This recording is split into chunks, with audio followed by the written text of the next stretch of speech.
First time a child is disappointed by their parents in areas of meeting their needs, they don't understand it. They feel, why can't daddy do this? They feel it is there to be done. When they are hungry, they are looking for food, they want to have food because they know that food is normal. They don't see problem of food. When they want clothes, they want to have it because why shouldn't there be clothes? Why shouldn't there be shoes? Why shouldn't there be toys? Why can't I have things when I want them? Then the parents start the education of ignominy. They start teaching them that life is full of ups and downs, that it is not every time you get what you want. You don't have to have it all. Some have it, some don't have it. This is the way of the universe. They start teaching children all those negativity. And that thing, my friend, is how we all got grilled into the understanding that scarcity is a natural human experience. But I want us to have new children who are not groomed along that line.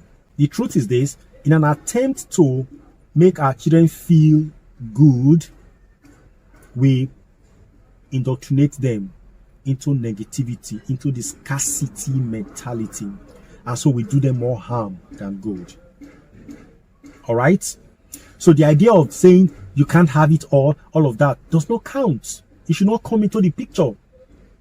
Dad is not able to get it for you right now, but I will do my best to make you have it next time. But the truth, my son, my daughter, is that you should be able to get anything when you have it. Daddy failed this time. And when you become a daddy, you will not fail. I will ensure that you don't. You know those kind of things. But when you are telling your child, oh, life is like this, you start grilling them on how failures are integrated into our lives. No. You can even decide to teach the child and say, okay, it's a lesson we are learning in how to relate with life. When you don't have it, it's not evidence that you are not supposed to have it. It's evidence of a mistake you made in the past that is now counting today. If we will learn to not make mistakes and do the right things at the right time, things will fall into place. But you see, I am not able to give this to you right now because there were things I should have done yesterday that I didn't do. I'm sorry about it, but I will do my best. From now onwards, I will make sure that what I'm supposed to do now, I do them so that tomorrow, when demands like this come, it will be met. You see it? That is how you should groom your child. Don't start lecturing them on the necessity of failures, the necessity of lack, the inescapability of scarcity. You're not doing them any favor. And please, when your child is running up and down screaming, leave the child alone. Let the child run up and down and scream. If the child falls down, tell him, yes, that is part of life. When you are having fun, you can fall. But the good part of it is that you must get up. If you fall, don't stay down. That's what you should be telling your child when they are running up and down. Don't tell them, hey, stop running, don't go and fall. Fall my foot. Run. Whatever you're experiencing it, take it as part of the game. That's what you should be telling your child. You are free to run, you are free to jump up and down, you are free to scream. Anything you want to do, you can do it. But accept the consequences. Don't cry to daddy. That's what you should be telling them. I would rather have a parent that watches the children make mistakes, and when the children come back to them, they will explain the circumstance to them instead of excusing. In fact, the truth is, I can go on this topic on and on. I will not finish it up. But what I want you to understand is this: your happiness is not you, it is your property. When the human being begin to see their property as they themselves, wahala has happened. There is some problem there. See, we should be thinking of, we need to look into that matter. You are not your property. You are not what you own. You are yourself. Happiness can become your property if you want it. Sadness can become your property if you want it. But if you can just understand the analogy of the stream that is in front of your house, things are in it flowing past. If you don't go and dam it, you can't have it. You can't keep it. If you don't go and fetch it, you can't keep it. All right? A lot of people are using containers to be fetching sorrows and keeping. They are fetching unhappiness and they are keeping. They are fetching what people have said to them and they are cocking them and keeping. And they become rank and fill up their spaces, and there's no more space for the fresher things of life to flow through. And then they have a problem. The truth about life is that we are the only realities that color our identities with non-realities, and in the process we become unreal. Your pains are not you.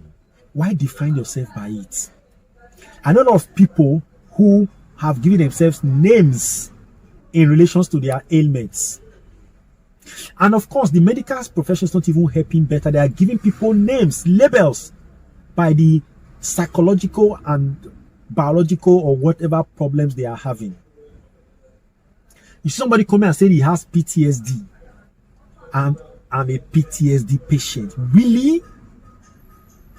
Oh, you don't understand my ulcer, what?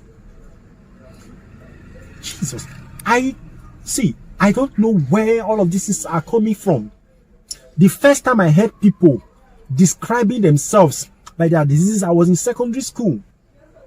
And it was fancy thing for people to come with glasses. Say, oh, I have glaucoma. I'm a glaucoma patient, They want you to understand. They come with their inhaler, say, I'm asthmatic. They are doing style with it. It's a mark of class for them. Really. You cannot define yourself by your experiences in life. Don't. I don't. I used to. There was a time I was so funny. I wanted to wear glasses too because I felt people who wear glasses, they were butty children. I wanted to also wear glasses. But thank God it didn't stand. Because when my father took off his glasses and gave me that look, you want to wear glasses? You think this is fun? You think this is fun? I didn't need him to say more than that. I walked away. And it was a bad thing I was asking for. I was about 15 that time. But along the line, I still got glasses. I remember the day I came to work in 2008. I was on leave. I came back from leave and I walked into one of my superior's office, Dixon Eze. He saw me wearing glasses. He was laughing. He laughed. He says, what is this? I say, oh, you don't know. I have cataract in its formative stage. And I also have allergic conjunctivitis. Oh, he started laughing. He goes, Hezwa, say it again. You and this your big grammar again. I said, no, I'm serious. And then I now have 3 glasses. I had the one I wore round the clock. If I wanted to use my computer, I had the one I wore. I had the one I wore when I was driving at night. 3 glasses. And none of them was cheaper than 24,000 as at that time. I'm talking about the lenses. And one day, after about 2 years of using glasses, I got fed up with them. I dumped them. Started using my eyes again. That was in 2010. I didn't use it in 2010. I dumped the glasses and all the things that they said I was suffering, they all went. I went back to the doctor. They tested me. They said I was okay. I kept the glasses. The one I said I should be wearing around the clock, they are still there in my room. And if anybody wants to have them, they can have them. I still have the cases there. But the truth is, I just realized that I shouldn't be defining myself on the basis of the things I have experienced. I shouldn't allow my experience to, to affect my life. There was a time they told me that I would be wearing collar for the rest of my life because I had an accident that affected my spine and everything. And I was telling the doctor, I said, doctor, my understanding of the human nature and the human body is that the body corrects itself, it heals itself. He said, but that is true, but not at a certain age. I said, what age? So when you are past 40, I said, I don't believe in that. Out of anger, I also refused to take their medication that they gave me. I dumped everything. And that was in 2016. Here am I. I don't wear collar. I don't wear anything. The pains all died natural death. The tablet they said I should be taking all my life. I didn't take them for more than 2 days after, and I dumped them. And here am I. The pains are not there. Now, what I'm trying to say, in effect, is that there is a human system that encourages people to self-define on the basis of the accidents that happened upon their lives. Don't allow happenstance to become your identity. A rebellion is welcomed within a system that encourages people to embrace accident as their identity. You are more than the things you have suffered. Don't be tied to it. It was just about a few days ago. I tried to edit something off my profile on social media. I used to write vegan as part of my identities, but I realized, what has my dietary preference got to do with my identity in the world? Sometimes we just allow these things to just enter our head. We just want to be seen as different from other people. You see, vegan. You go to my Instagram page, the last thing you hear there is vegan. You go to my Facebook page here, vegetarian or vegan. Come on. I was a vegetarian at some point. I felt there was a need to move beyond vegetarianism. I became a vegan. I started editing my profiles along that line. That was madness. The same way I discovered when I was 19 or 18 years, around 18, when I would be filling forms, they say religion. I used to put Christianity because my father was doing Christianity for me. When it got to my turn, I said, why am I putting Christianity? I said, no, I'm not a Christian. I started putting non-preference. The fact that I am a believer in Christ, that I accept Christ as my Lord and Savior, does not mean that I have now become a Christian.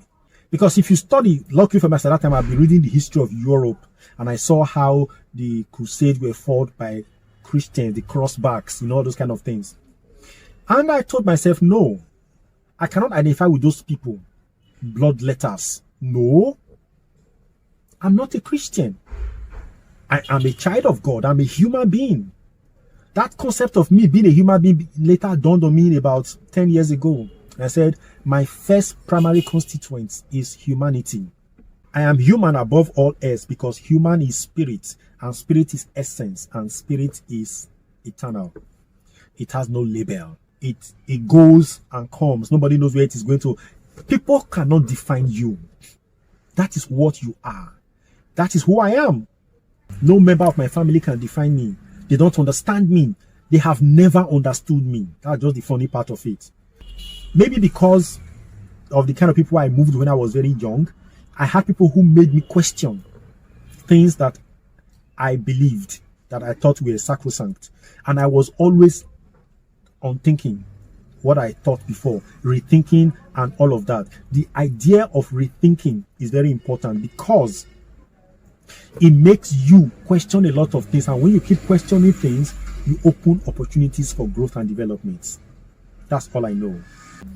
I will continue this video another time because I can't finish it. This is already running into about 4 parts already. I will do a lot of talk on it, why I am telling you not to embrace anything that you are feeling. They are not you. If you embrace your feelings, you will truncate your life. That's just the truth. You will put an obstacle in your place. It is the reality. Your system, your being needs to unfurl. It needs to spread out. You are not a Nigerian. You are not an American. You are not British. You are not Guyanese. You are none of these things, Indian or Chinese. No, you are not. You are human. First of all, you are not black. You are not white. I pity the person that I meet next time that will call me a black man. That person will learn a lesson. That person never accepted to learn from their parents. I will teach that person that day. That person will become a schoolboy or a schoolgirl. That's what I'm going to do. Because all of these labels that they have introduced to life, it is sickening. It is eroding our humanity. I said the other day, one of my very good friends, that we used to be very close, but right now we are no longer close for one reason or the other. because I tried to let him understand that you are not a Yoruba, you are human.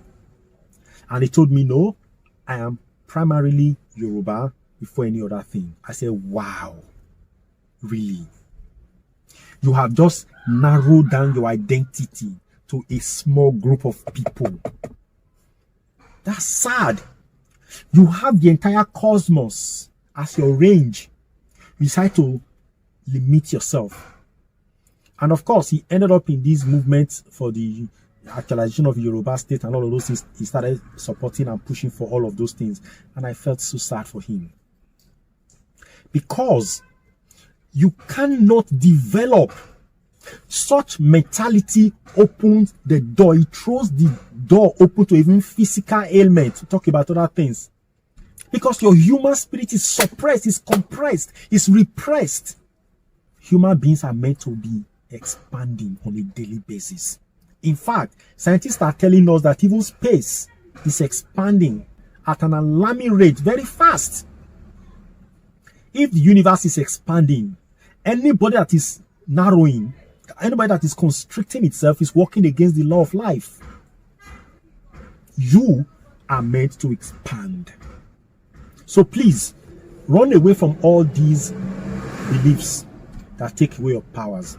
Retake your power. Retake your position of power now. And this idea of they made me do it. They made me angry. They offended me. They make me sick. They make me sad. These are all statements that are explaining to the world that hear you that you have lost your power to others. Nobody should make you. You should be making yourself. I make me. I make me. So the purpose of this video is to help you retool your system with the right high vibrational frequency data so that you can live a better and healthier life. People don't understand why even when they take even these medications that are prescribed, they don't work. They don't know why. It is because of the negative data that they have assimilated, that they have taken in, that is running at the background of their being. That's why the medications don't work. They would have worked under normal circumstances. I've had people who were supposed to have taken a particular medication for like a year. They took that medication for like 3 weeks. They went back to the doctor, they did test, said they were perfectly okay, they could then stop. The doctor was asking them, what happened? I just obeyed what you said I should do. That was it. Remember when they said I had cataract that time in primary state and I needed to be treated? They gave me some rules. Say I shouldn't eat gari, I shouldn't eat groundnuts, I shouldn't let a drop of my sperm out for at least 3 months. Then I can take this medication. I said, okay, doc. After 3 weeks, I visited the doctor again. They tested me. They found out that everything was intact. The doctor screamed, what did you do? I said, no, doctor, I didn't let my sperm drop. I didn't drink gari. I didn't eat granite. I didn't take alcohol like you said I shouldn't take. And I did all those things. Now, I did not bother to start debating, doctor, what does it mean? What will alcohol? He told me not to do it and I didn't do them. But today, that was 2008. Yes. Today, 2021, I understand the aspect of sperm. I know why. But then I didn't quite get it. Now I get it. Why it worked. It was so simple. I think I did a part video on that, on OJAS. But maybe I will do a 100% video dedicated to OJAS. On the power of retaining your semen. Both the man and the woman. Retaining your semen. It has a function. Those of you who are ejaculating, so I read in the document sometimes somebody says they ejaculate like 5 times a day. I say, wow. And some medical reports are saying that a man should at least ejaculate once a week. I say, really? It is the direct opposite. If you can retain your semen for the longest period of time, a lot of sicknesses are cured naturally in your body. Naturally, they are cured. Yes. Even this so-called blood pressure, this anxiety, all of those things, they are taken care of quietly. Don't play with it. That thing itself brings a baby. What you used to bring babies to this world, don't you know the power in it? It is called the vital force. I will do a video on that, God helping me. For now, I have said to you, stay focused. Don't let anything be your problem. You have no problem until you create one. You have no bad feelings until you create one. Every feeling in your system is just a feeling. Let it have its course. Don't worry about it. Just look at it. Don't accept it. Don't embrace it. Focus on it. Focus your attention on it. Just be looking at it. That single attention you place on it will dissolve it. Because by looking at it, you are telling it, I am different from you. And I've told you before that thoughts want to latch onto you and become you, because they are non-entities. They are seeking to be entitized, to become entities. So when you reject them, and how do you reject them? By letting them know that they are different from you. By letting them know that they are different from you, they are shy and they dissolve. They go. That's one rule. And the next one is, do not embrace your happiness. Let it be there. Oh, well, you can embrace it if you want to, but don't identify yourself as it.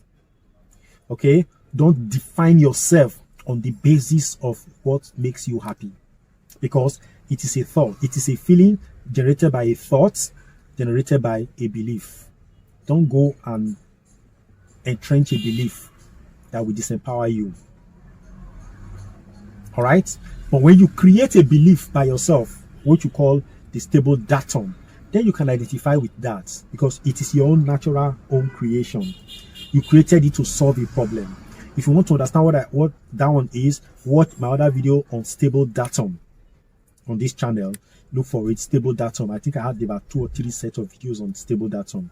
Watch them and see how that one is done. So my good friend, that has been it for today. You should eliminate all forms of complaint from your system and be accountable right now. And I'm telling you how you can avoid complaints, how you can avoid the things that will make you complain, how you can become accountable to yourself is by finding yourself. And how can you find yourself? You have to detach from the things that make you feel that you are something else. So when you are happy, do not attach yourself to your happiness. Detach from it. Look at it and appreciate it. You like it. Dump it in the bin, in the drawer of things you want to have in your life. Leave them there. When unhappiness comes, look at it. Note it as one of the things you don't want in your life. And you can only do this when you have established a datum that says, this is how I want my life to be. When you have an identity. When you have identified yourself, who you are. When you have defined yourself as separate from your feelings, separate from your emotions, separate from your achievements, separate from what you have. That your life is full and complete without the things that you have. When you have done that, that you have a life of your own, that life is self-complete, that life has its own joy, it has its own ecstasy, it has its own emotions that are not tied to any material things. When you have fully got that, then you cannot begin to face the idea of these happy things. You see them as products of your deeds or product of the actions of others in your environment. Either they are favorable towards you or they are antagonistic towards you. But you don't buy them. You don't embrace them because they are not you. Doesn't matter what they throw at you, what they try to make you feel, what they try to tell you. You are nobody. You are this. But when you have established yourself as complete in yourself, you cannot be added to, you cannot be taken from, you cannot be subtracted, you cannot be suppressed, you cannot be oppressed. That you are powerful. Hey, let the whole world come and say you will be nothing.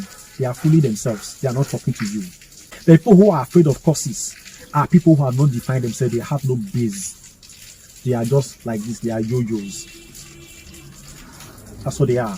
They are scared of what people might say, what people They don't want people to curse them because, well, you won't be that person. You are powerful. Nobody can curse you. God bless you.